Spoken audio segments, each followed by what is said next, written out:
తెలంగాణ చిహ్నాన్ని మారిస్తే సహించే ప్రసక్తే లేదన్నారు మాజీ ఎంపీ వినోద్ కుమార్. తెలంగాణ చరిత్రను కనుమరుగు చేసేందుకే కాంగ్రెస్ సర్కార్ కుట్రలు చేస్తుందని ఆరోపించారు.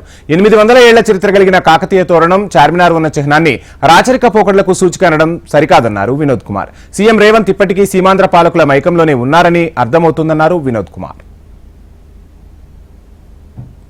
ఈరోజు మన రాష్ట్ర ముఖ్యమంత్రి గారు రేవంత్ రెడ్డి గారు శాసనసభలో కొన్ని వ్యాఖ్యానాలు చేశారు. అది ఇప్పుడే నేను టీవీలో చూడడం జరిగింది. దాంట్లో వారు మన తెలంగాణ రాష్ట్ర ప్రభుత్వ ఎంబ్లం ఏదైతుందో అది కాకతీయ తోరణం, తర్వాత చార్మినార్, ఇవి రెండు కూడా తొలగిస్తున్నాము, కేబినెట్ కూర్చొని చెప్పి తొలగిస్తున్నామని చెప్పి వ్యాఖ్యానం చేశారు. దాని తోడు ఇంకేమన్నారు, ఇది రాజరిక వ్యవస్థ యొక్క చిహ్నాలు ఇవి అని అవన్నీ ఏదో మాట్లాడారు. నాకు అవపడ్డది ఏంటంటే, నాకు అర్థమైంది ఏంటంటే, రేవంత్ రెడ్డి గారు వ్యక్తిగతంగా మన తెలంగాణ రాష్ట్ర తొలి ముఖ్యమంత్రి అయినటువంటి కేసీఆర్ గారి పైన ఒక ద్వేషభావంతో ఉన్నట్టున్నది. ఇది రాజరికానికి చిహ్నంగా ఏదో దొరతనముడు అట్లాంటి పదాలను ఉపయోగించారు కాదు రేవంత్ రెడ్డి గారు.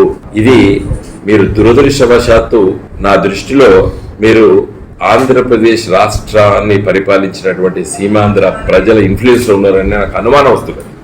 కారణం ఏంటంటే, వాళ్ళు తెలంగాణ చరిత్రను మరిపించడానికి ప్రయత్నం చేశారు.